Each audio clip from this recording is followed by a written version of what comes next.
One of the biggest balancing acts that a leader has to deal with daily is walking the line between leading and managing. Now, both approaches are important and they both have their time, but if you're doing the wrong one in the wrong moment, sometimes your team can get a little bit confused. For example, have you ever worked with somebody who always seemed open to ideas and suggestions, but then all of a sudden they just sort of got locked in on a task, got like singularly focused and didn't want to talk to anybody anymore other than to track progress?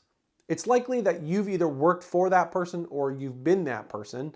And it's also likely that either you or the people around you noticed that switch.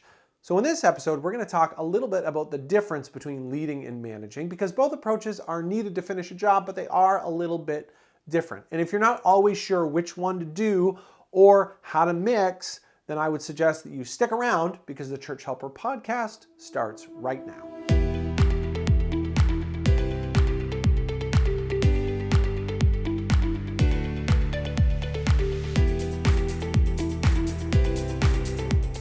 Hey there, and welcome to another edition of the Church Helper podcast. Our mission here at Church Helper is to help churches make every decision on purpose. My name is Mike, and I'm excited to help you in your church today by talking a little bit about the difference between being a leader and being a manager. Both are really important and have their moments, but sometimes the mix is a little hard. So stick around because we're going to get into that right now. Here's maybe a reminder that we all need before we start.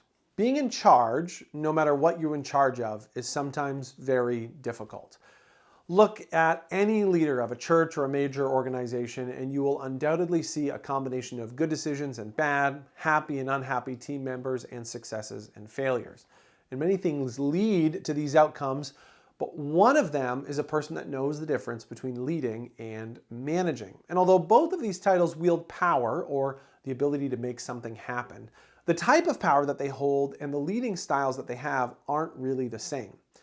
In his book, How to Lead When You're Not in Charge, Clay Scroggins laments his early days in leadership when he says, "We learn at an early age that having the steering wheel is the only way to lead." And as the chapter continues, he shows that people learn early on from their experiences that the only way to have power is to have authority. Unfortunately, this is the reason that so many people get the terms manager and leader confused, so let's take a minute and differentiate the two. In the Merriam-Webster dictionary, there are 3 definitions for the word manager. It's defined as a person who conducts business or household affairs, a person whose work or profession is management, and a person who directs a team or athlete. Now, all of these definitions have the same common thread: action. To manage is to take action steps forwards towards accomplishing a goal, typically in a setting where one person dictates what the others do. For example, when building a 10-story building, a project must be managed well to maintain timelines and safety. Electricians and carpenters and all the other trades need to be well coordinated. And how well that happens stems from a manager's ability to read a blueprint and assign work on time.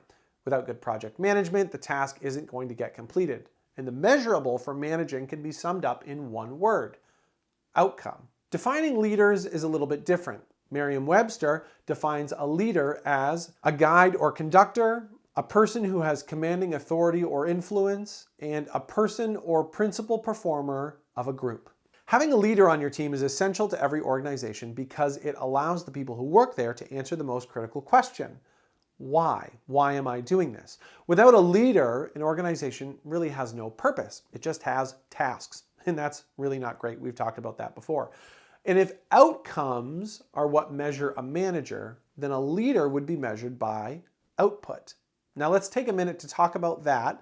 What we're going to do is we're going to look at 3 main ways that leading and managing just aren't the same. Number 1, managers hold power, leaders have influence. Managers typically hold a lot of power on a team, but it's leaders that are the ones that hold the influence. So let's talk really quickly about the difference between those two things. A manager is somebody that you can look to for instruction and is often proven to be an expert in a certain area. Because of this, managers always hold a certain amount of power. They need to, or else nothing in their job purview would really ever get done. But often that power is two-dimensional. That is, it's power without influence. In the case of a project manager for a large building being created, the manager can change the contractors they hire, but they can't change the blueprint. Their goal is written down for them. This is what needs to happen, and this is what the building needs kind of to look like. A leader, in contrast, has influence, and influence comes with the ability to change the plans or lead in a new direction. People are influenced all the time to buy a product or choose a cause to support. Influence often moves people towards action without it being forced. In your church, whether you're on an elders team, a volunteer, or a staff team, what you'll find is that sometimes you're going to need to do both things at the same time. And that's when meetings or other events can sometimes get hard. And that's why we come into number 2. Managers are concerned about the task, leaders are concerned about the process. When you're managing a project, your primary concern is to get the project completed within the parameters that were given to you. Again, if this was a building project, you'd be concerned about staying on schedule or ensuring that safety guidelines are followed. These tasks are usually regulated by a specific outcome with little to do with personal growth and more to do with personal liability. Now, this process does not matter as long as the result is correct, because usually managers are doers. They're list followers. They're the ones that bring something over the finish line no matter the cost. In contrast, leaders are often concerned more about the process or the personal growth of those that they lead. The outcome matters, but if a leader can mentor somebody through a process, they can then leave that person alone knowing that they're going to make good decisions. Leadership doesn't give a full map towards the desired outcome or step-by-step micromanage instructions. It teaches people how to be map makers themselves. And of course, this leads to point number 3. Managers are concerned about outcome. Leaders are concerned about output. Managers typically have one underlying way they are measured. Did you get the job done the way it was supposed to be done? And because of this, managers operate in a way where the task takes priority over those completing the task. Managers are often less concerned about their employees and more concerned about making sure their employees are doing the right thing. In contrast, leaders always want to build up those around them to develop new skills and take more ownership or feel more fulfilled. Leadership concerns itself with the outcome, of course, but because the focus is evenly weighted between the person and the task, it also focuses on output. This approach means that a leader could still be happy with a team member even if the job isn't done correctly. Leaders can ask follow-up questions, not to find an issue, but to help that person grow, because leaders believe that if the output or personal growth increases, outcome levels will increase eventually too. So, how do we balance the two? In your church, managers and leaders are both really important roles, and you're going to need both types of people on your team. But because a lot of people get confused between the two, here's something to consider doing. You need to clarify what role you're giving somebody when you give it to them. Every person who serves doesn't need to be a great manager or a great leader or both at the same time, but they do need to know which one they are within their role. Know your people well enough, play into their strengths, and then clearly define it so that they know what they're doing. And speaking of doing both, there's one more thing I want you to consider. If you're a staff member at your church or you're the head of a committee, there are times where you're going to kind of have to lean one way or the other. There's going to be moments where that happens. I remember the first time I saw my senior pastor go from teaching me mode to do this right now mode.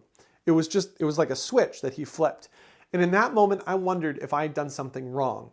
And now I know that I hadn't. I know that he just switched to the type of leader that moment required, and I didn't recognize it. But that's the key right there. I felt bad about myself because I just didn't recognize the switch. So if you're leading a project that you're also managing, it might not be a bad idea to just let your team know what leadership approach you're going to be taking throughout the project. If you've got 30 minutes left until people come in the door and you're behind, just take 10 seconds and say, okay, team, I know I like to show you and teach you things along the way, but for the next 30 minutes, I'm just going to bark out a lot of instructions and I'm going to need them to get done fast. This isn't how I normally lead, but right now it's just what we need to do. Please don't take it personally. I'm not upset with any of you or anything. We've just got to get this done fast, and I've just got to get the information out there. Saying something like that takes no time at all. It's really easy. And if you do that, your team now knows exactly where they stand and where you stand, and everybody's experience is going to be better for it. Hey, hopefully today's podcast got you thinking about the difference between being a manager and being a leader and how you can seamlessly shift between those two roles when leading your team. Make sure you like and subscribe to the podcast or our YouTube channel.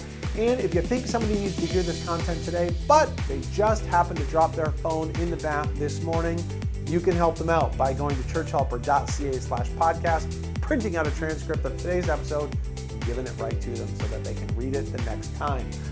Make sure you go back and check out our series that just finished called Get to Know Your Staff. It was all about getting elders and staff to empathize with one another so that they can lead better together. And of course, if you've ever got any questions, please reach out to us through email at hello@churchhelper.ca, or you can go to the Get Help Today tab of our website and get to us that way too. Thanks so much for taking a few minutes to help your church make every decision on purpose today. I'm Mike, and I'll talk to you again